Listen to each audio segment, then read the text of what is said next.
Have you ever felt that as the years pass, the world seems to look past you? Perhaps the phone rings less often than it once did, or your advice is no longer the first thing your family seeks. In our fast-paced society, we are often told that being busy and recognized is the only way to truly matter. When those roles change, it is natural to feel a sense of invisibility or a fear that our best days have passed. Marcus Aurelius reminded himself of a steadying truth. He wrote that everything we see is undergoing change, and we should not be surprised when things pass out of sight. He believed that a person's true worth is found in their character, not in the applause of the crowd. For example, a retired gardener may find that while others forget his work, the peace he feels in the soil remains his own. Today, we will explore the Sentinel Compass Method. This is a simple principle to help you guard your inner peace and reclaim your dignity. By the end of this reflection, you may find that being overlooked is not a burden, but a gateway to a much deeper freedom. If you are ready to focus on what truly matters, please type the words, "I guard my peace." I guard my peace. The first principle we must explore is the foundation of the Stoic life. It is the dichotomy of control. This principle teaches that our world is divided into two distinct parts. Some things are up to us, and there are things that are not. The Stoics believed that our career titles, our social status, and our reputation in the eyes of others are not truly ours. They describe these things as a loan from fortune. In their view, a job title is like a robe you are allowed to wear for a season. You may enjoy the warmth of the robe, but you must always remember that the owner may ask for it back at any time. What truly belongs to you is your character, your intentions, and your response to the world. This is your property. While the world can take away your office or your influence, it can never take away the dignity of how you choose to carry yourself in the quiet moments of the day. Applying this principle is particularly difficult in our modern age. For over 40 years, many of us have defined ourselves by what we do rather than who we are. We have been conditioned to believe that a busy schedule and a constant stream of notifications are signs of a life well lived. Modern culture celebrates the person who is needed by everyone. When retirement arrives, or when our children grow up and move away, the silence can feel like a heavy weight. We may look at a phone that no longer rings and feel a sting of rejection. It is hard to accept that the world moves on without our permission. We often fall into the trap of overthinking our legacy, wondering if our decades of hard work were for nothing, if no one is here to applaud us now. We struggle because we have tied our self-worth to a borrowed robe that has finally been returned. Consider the story of a man named Arthur. This is an illustration of a situation many of us might recognize. Arthur spent 35 years as a senior manager at a large company. He was the man with all the answers. People lined up at his door for advice. When he retired, he felt a sense of relief for the first month. But then, he saw a post on social media. His old company was celebrating its 50th anniversary with a grand party. He scrolled through the photos and saw faces he had hired and mentored. He realized that he had not been invited. In that moment, Arthur felt a deep sense of resentment. He felt invisible. He thought about all the late nights he had sacrificed for that firm. He felt as though his entire career had been erased because his name was no longer on the guest list. He sat in his favorite chair, which felt more like a silent cage than a seat of rest. This is where the wisdom of the Stoics offers a different path. Marcus Aurelius was the most powerful man in the world. Yet he constantly reminded himself that fame is fleeting. He called public praise nothing more than a clatter of tongues. He understood that our desire to be remembered by others is a form of vanity that only leads to suffering. He wrote a profound truth in his private journals. Marcus wrote, "People who are excited by posthumous fame forget that the people who remember them will soon die too." This analysis helps us see that Arthur's pain did not come from the party invitation. It came from his belief that his worth was stored in the memory of his former colleagues. The Stoics taught that if Arthur's dignity was based on his own integrity, the lack of an invitation could not harm him. The party was an external event, outside of his control. His choice to remain peaceful was within his control. To move from theory into practice, we can follow a specific exercise called the borrowed robe reflection. This is an exercise designed to be done every morning for 5 days. It takes only 5 minutes. You are invited to sit in a comfortable chair in a quiet room. Close your eyes and take a deep breath. Imagine yourself standing in a grand hall. In your mind, see yourself wearing a heavy, ornate robe that represents your old job title, your social status, or the roles you played for others. Feel the weight of it on your shoulders. Now, slowly and intentionally, imagine yourself unfastening the robe. Visualize yourself letting it slide off your shoulders and fall to the floor. As the robe drops, focus on the physical sensation of lightness. Notice that although the robe is gone, you are still standing. You are still whole. Spend 3 minutes simply breathing in that lightness. Remind yourself that the person standing there, without the robe, is the only one who truly matters. You can apply this practice whenever you feel overlooked or when you catch yourself overthinking a past situation where you felt undervalued. It is especially helpful when you are feeling the sting of social rejection or the silence of retirement. Remind yourself that you have not lost anything that was truly yours. You have simply returned alone. When you realize that your peace of mind is your own property, the silence of the room becomes a sanctuary rather than a prison. You are not fading away. You are simply coming home to a version of yourself that does not need an audience to be complete. Step number 1. Find a quiet space. Step number 2. Visualize the robe of your past status.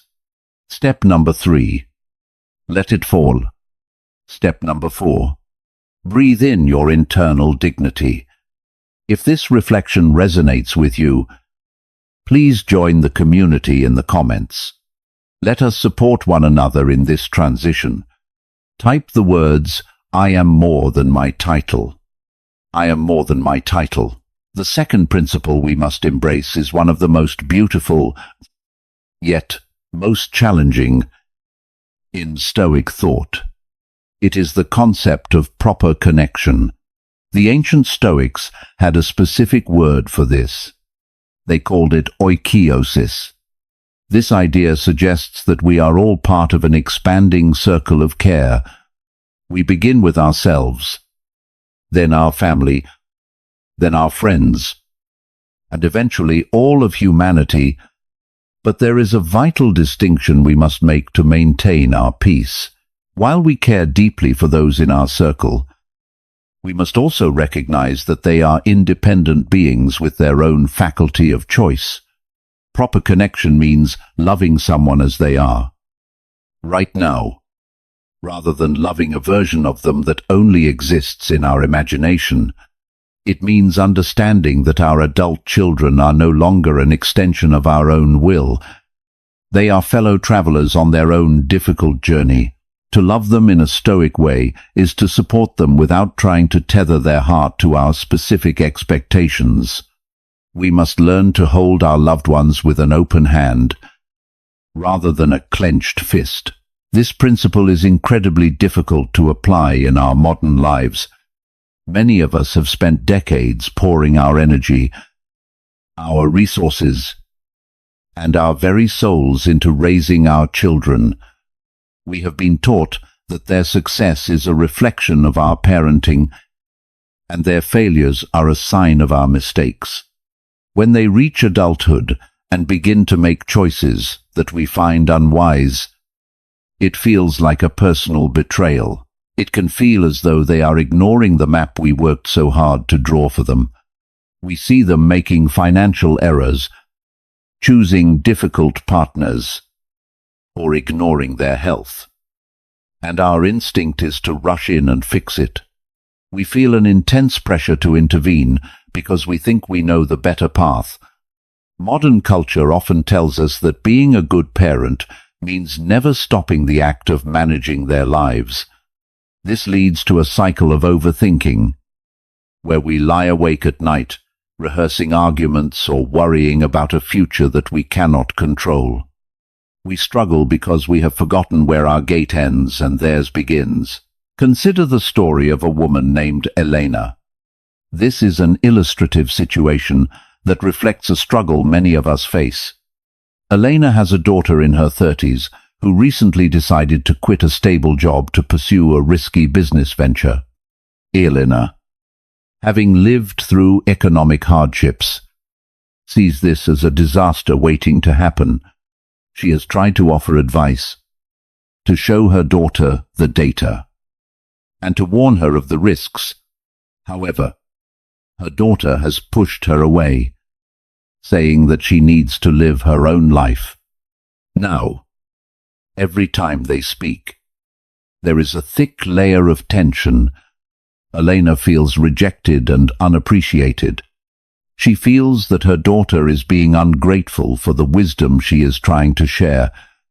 Elena spends her days in a state of constant anxiety, checking her phone for news of failure and feeling a deep sense of hurt because her role as the wise advisor has been dismissed.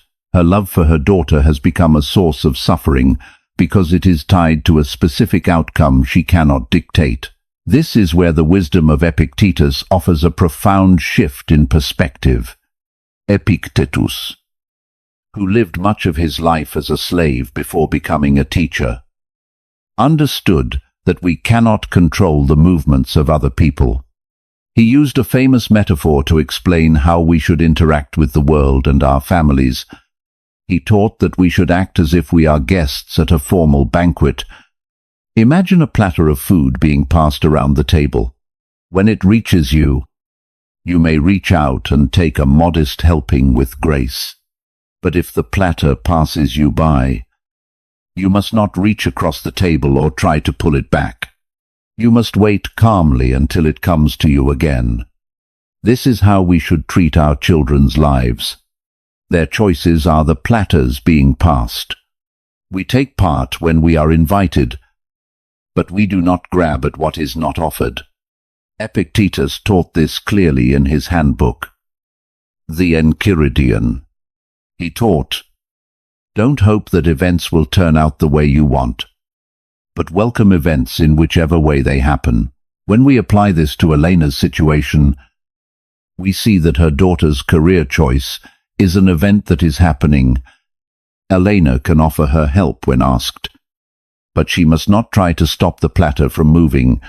By welcoming her daughter's right to make her own mistakes, Elena protects her own peace of mind. She realizes that her daughter's journey is not a critique of Elena's parenting. It is simply her daughter's journey. The Stoics would tell Elena that she can still love her daughter deeply while detaching from the need to control her daughter's financial success.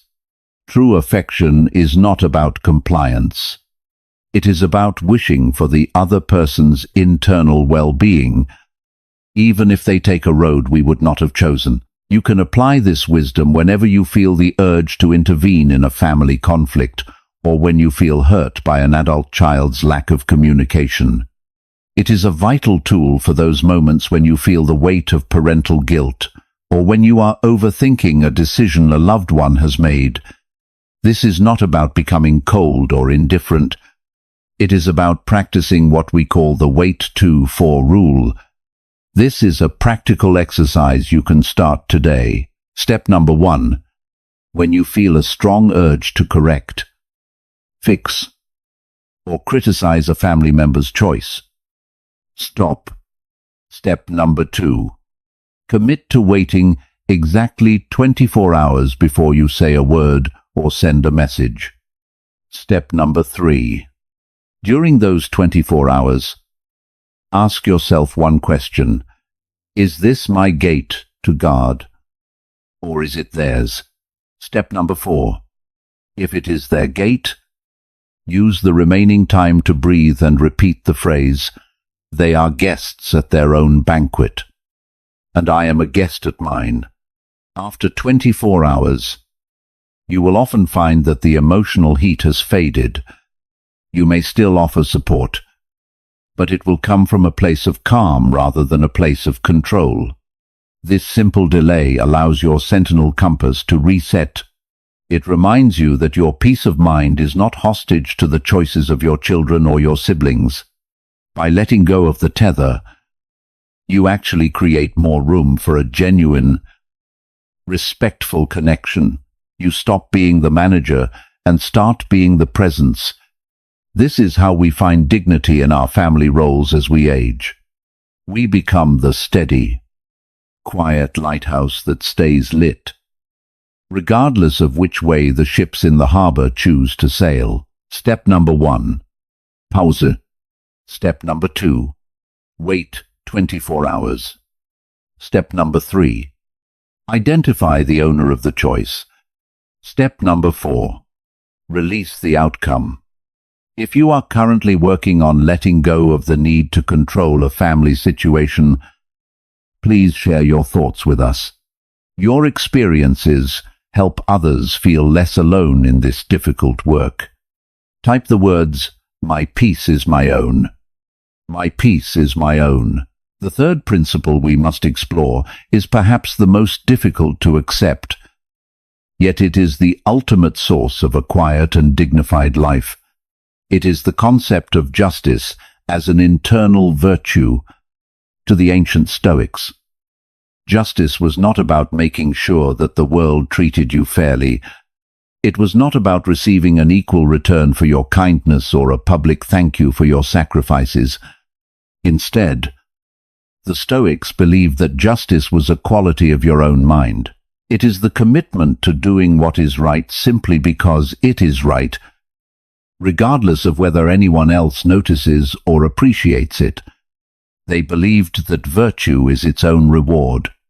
When you act with kindness, honesty, or courage, the benefit is already yours. The moment you perform the act, your character is strengthened. Your soul is at peace. If you wait for the world to confirm your value, you are handing your happiness to people who may never be able to see your worth. But if you find your reward in the doing, you become untouchable. You are no longer a victim of other people's ingratitude. You are a sovereign of your own goodness. Living this way is incredibly difficult in our modern world. We live in a culture of transactions. We are surrounded by social media, where every good deed is recorded for a like, and every service is followed by a request for a 5-star review. We have been conditioned to believe that if a sacrifice is not acknowledged, it is somehow wasted. For those of us in the second half of life, this struggle often becomes deeply personal. We look back at years of supporting our families, caring for aging parents, or being loyal to friends, and we expect a certain level of reciprocity when we are met with silence, or worse, when we are overlooked or criticized by those we helped. It feels like a profound injustice. We feel as though we have been cheated out of a lifetime of investment. It is hard to watch others take credit for our work or see people we love forget our sacrifices. We struggle because we have turned our kindness into a trade, And when the other party does not pay their debt, we feel a bitter sense of betrayal. Consider the story of a man named James. This is a common situation that illustrates the pain of being overlooked. James spent 5 long years caring for his sick younger brother. He was the one who drove him to every doctor's appointment. He was the one who managed the medications and sat by the bedside during the darkest nights. His other siblings rarely visited, making excuses about their busy careers. When the brother finally passed away, James discovered that the inheritance had been divided equally among all the siblings, with no special recognition for his years of labor. To make matters worse, at the funeral, one of the siblings criticized James for the way he had handled their brother's final days. James felt a crushing sense of anger. He felt that his 5 years of devotion had been dismissed. He felt that the world was unfair and that his siblings were ungrateful. He spent his days replaying the conversations in his head, feeling more like a victim with every passing hour. His peace was gone, not because of the money, but because he felt his virtue had gone unrecorded. This is where the Stoic philosopher Seneca offers a healing perspective. Seneca was a man who saw the highest levels of power and the deepest levels of betrayal. He wrote extensively about the nature of benefits and kindness. He taught that the person who gives a gift with the hope of a return is not being generous. They are simply making a business deal. If the deal fails, they are upset. But the truly wise person knows that the act of giving is the prize. Seneca wrote a beautiful truth in his work on benefits. He wrote, "A benefit is acknowledged not by the feet or the tongue, but by the mind." This means that the true value of what James did for his brother lived in James's own heart and mind. The siblings could not take away the fact that James had acted with love and duty. Their ingratitude was a reflection of their character, not a measure of James's work. The Stoics believed that if James needed their approval to feel good, he was letting his siblings control his soul. By realizing that his virtue was complete the moment he helped his brother, James could find his dignity again. He could stop being the overlooked brother and start being the man of integrity who did his duty until the end. This principle is essential when you find yourself in a situation where you feel betrayed by a long-term friend, or when you are overthinking a past event where you were not given the credit you deserved. It is a powerful tool to use when you are caring for a loved one who may no longer be able to thank you. To build this strength, we can practice what we call the unseen kindness act. This is a practical exercise that builds your inner citadel by detaching your actions from the need for a response. Step number 1. Once a week, identify one small, helpful thing you can do for another person. Step number 2. Perform this act of kindness, but do it in a completely secret way. Step number 3. Intentionally ensure that the person never finds out it was you. Step number 4. After the act is done, spend 2 minutes in silence. Notice that you still feel the warmth of having helped, even without the thank you. You might pay for the coffee of the person behind you in line and drive away before they know it. You might quietly fix a neighbor's gate or leave an anonymous encouraging note for a friend. This exercise takes only a few minutes, but its effect is lasting. It proves to your own mind that your goodness does not require an audience. It teaches you that you are the author of your own worth. When you practice being unseen on purpose, the moments when you are overlooked by accident no longer have the power to hurt you. You begin to see that your peace of mind is a gift you give to yourself. You realize that you do not need the world to balance the scales for you. You are already whole. Step number 1. Choose a kind act. Step number 2. Do it secretly. Step number 3. Tell no one. Step number 4. Own your internal reward. If you have ever felt the pain of being overlooked after a great sacrifice, I invite you to share your thoughts. Let this be a place where we acknowledge the quiet strength of doing what is right. Type the words "I do good for the sake of good." I do good for the sake of good. The fifth principle we must adopt to find lasting peace is the creation of a daily architecture for our minds. We call this the Sentinel daily routine. The Stoics believed that philosophy was not a hobby to be studied in books once a week. Instead, they saw it as a lifelong practice of training the mind. Much like an athlete trains the body, they understood that the world is chaotic and unpredictable, and if we do not prepare our minds each morning, we will be swept away by the first frustration that comes our way.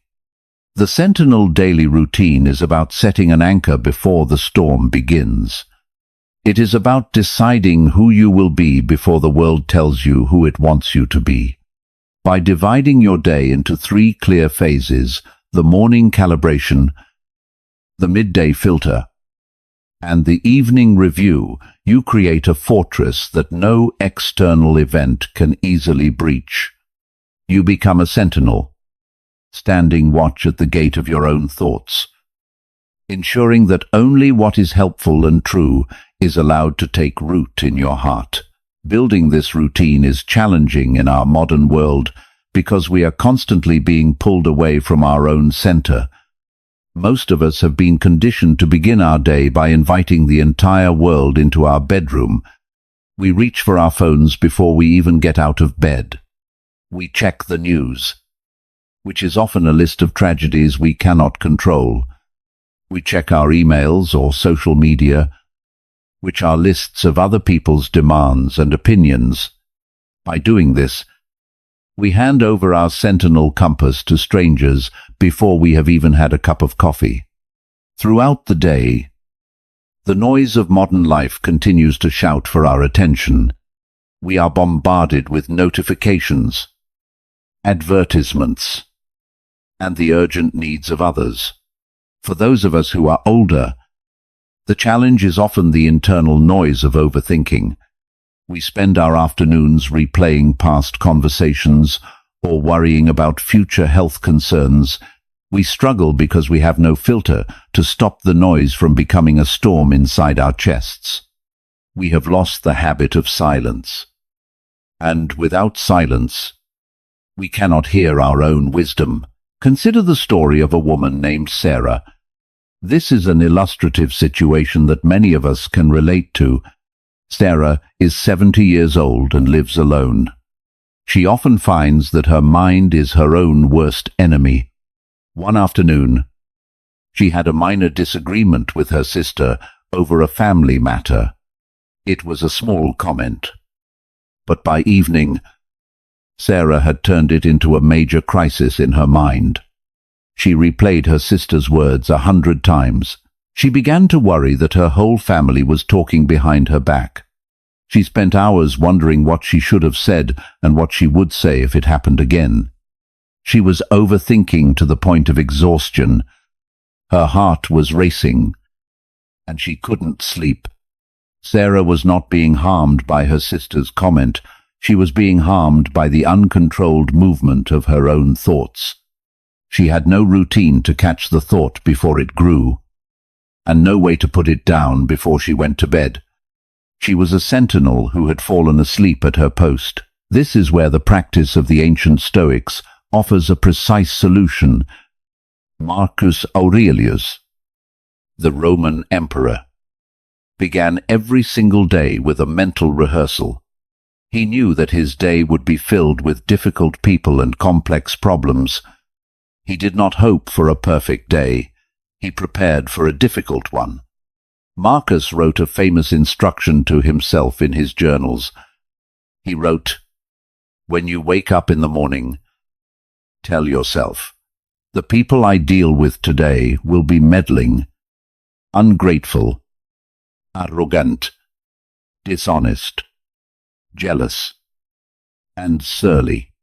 They are like this because they cannot tell good from evil. Marcus was not being a pessimist. He was calibrating his compass. By expecting challenges, he ensured that they could not surprise him or take away his peace. He understood that his response was the only thing he truly owned. The Stoics also believed in a nightly review. They compared it to a court case where you are both the judge and the defendant. You examine your day not to punish yourself, but to extract wisdom so that tomorrow can be better. To build this strength in your own life, you can start the Sentinel daily routine today. This routine is designed to be simple and sustainable, requiring only a few minutes of your time. Step number 1. The morning compass calibration. Spend 10 minutes each morning in silence before you turn on any electronic device. Read one short passage of Stoic wisdom or a meaningful prayer that focuses on your character.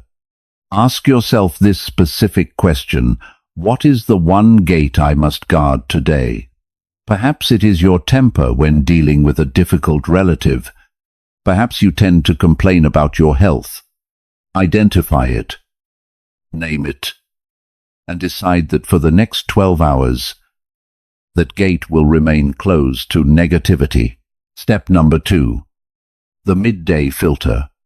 This is the tool to use when you feel yourself beginning to overthink or worry. Just as Sarah did, we call it the 10-10-10 filter. When a stressful thought enters your mind, stop and ask 3 questions. Question 1. Will this matter in 10 days? Question 2. Will this matter in 10 months? Question 3. Will this matter in 10 years? Most of the things that steal our peace today will be completely forgotten in 10 months. If the answer to the final question is no, then you have permission to release the Sentinel's grip on that thought. You can let it go because it is too small for your fortress. Step number 3. The evening silent review. Before you go to sleep, take 5 minutes to look back at your day. Ask yourself 2 honest questions. First, where did I look for validation from others today instead of looking to my own values? Second, what did I do well? And how can I return to my own center tomorrow? Do not end the day with guilt. End the day with a clear plan to be more mindful tomorrow. You can apply this routine whenever you feel overwhelmed by the state of the world, or when you are navigating a difficult transition in your personal life. It is especially helpful for those who struggle with overthinking at night. This routine reminds you that you are the sovereign of your own mind. It turns your day from a series of accidents into a deliberate practice of virtue. By repeating these steps, you build a mental resilience that stays with you even in the darkest hours. You realize that peace of mind is not a lucky condition that happens to you. It is an architecture that you build one morning and one evening at a time. Step number 1. Calibrate your compass each morning. Step number 2. Filter your worries using the 10-10-10 rule. Step number 3. Review your actions each evening without judgment. Step number 4. Sleep with a clear mind, knowing you did your best. If you are ready to start this daily practice with us, please share your commitment. It helps to know we are all guarding our gates together. Type the words, I guard my mind. I guard my mind. The final principle we must master is the art of consistent, incremental practice. The ancient Stoics believed that philosophy was not a set of ideas to be tucked away in a book, but a way of living that required daily exercise. They used the word ascesis, which means training. Just as a physical structure requires stone after stone to become a fortress, our mental strength is built through small, repeated actions. We call this the 7-day inner citadel plan. The goal of this plan is to help you move from being a person who listens to wisdom to being a person who embodies it, by dedicating 1 week to specific, focused actions. You prove to yourself that you have the power to change your internal world. You are not trying to change your entire life in a single week. You are simply showing your mind that you are the architect of your own peace. Each day is a brick. Each action is a layer of protection for your soul. This kind of deliberate practice is very difficult in our modern world because we are surrounded by a culture of the instant fix. We are told that happiness comes from a new product, a faster solution, or a sudden change in our circumstances. Modern life is designed to keep us in a state of constant reaction. We are encouraged to have an opinion on everything immediately. For those of us who have lived many decades, the challenge is often the weight of old habits. We may feel that we have always been a certain way. Perhaps a person who worries, or a person who feels easily offended. We may think it is too late to change the way we respond to life. The noise of the internet and the television constantly invites us to look outward at the problems of the world rather than inward at the strength of our own minds. We struggle because we have forgotten that virtue is a habit, and a habit must be practiced to remain strong. Consider the story of a woman named Martha. This is an illustrative situation that reflects the struggles of adapting to a new chapter in life. Martha recently moved into a smaller home after her husband passed away. She felt overwhelmed by the silence and spent most of her day with the news playing in the background. She felt a constant sense of anxiety about the world and a deep sadness about her changing role in the family. She felt she was no longer the anchor she used to be. Martha decided to try a structured plan for 1 week. She didn't try to stop feeling sad, but she decided to change what she did with her time. On the first day, she turned off the television. On the second day, she practiced accepting a small frustration without complaining.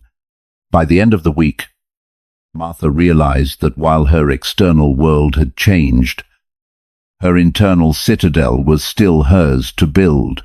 She felt a sense of control that she had not felt in years. She wasn't just waiting for her life to get better. She was actively making her mind a better place to live. This is the path that Epictetus described when he spoke about the necessity of habit. Epictetus taught that every habit and faculty is confirmed and strengthened by its corresponding actions. If you want to be a person of peace, you must perform peaceful acts. If you want to be a person of strength, you must perform strong acts. He gave clear instructions to his students. Epictetus wrote, "First, say to yourself what you would be, and then do what you have to do." This means that our character is the result of what we do consistently. For Martha, saying she wanted peace was the first step, but doing the daily exercises was what actually built the fortress. The Stoics believed that we become what we repeatedly do.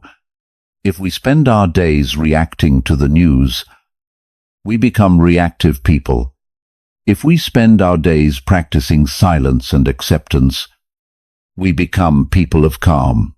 You can apply this 7-day plan whenever you feel you have lost your way or when you are navigating a period of deep regret or loneliness. It is a way to ground yourself when the world feels like it is spinning too fast. Here is the plan you can start tomorrow morning. Day number 1. The practice of silence. For the first 3 hours of your day, do not turn on the news, the radio, or look at your phone. If you live with others, explain that you are practicing a morning of quiet. Use this time to drink your tea, look out the window, or read a book. Notice how much of your anxiety is actually invited into your home by the voices of strangers on the screen. Day number 2. The practice of acceptance. Identify one minor frustration today. It could be a long line at the store, a slow computer, or a sudden change in the weather. Instead of sighing or complaining, say these words to yourself: "It is what it is, and I accept it as part of the world." Notice that the event does not hurt you. Only your resistance to it causes the sting. Day number 3.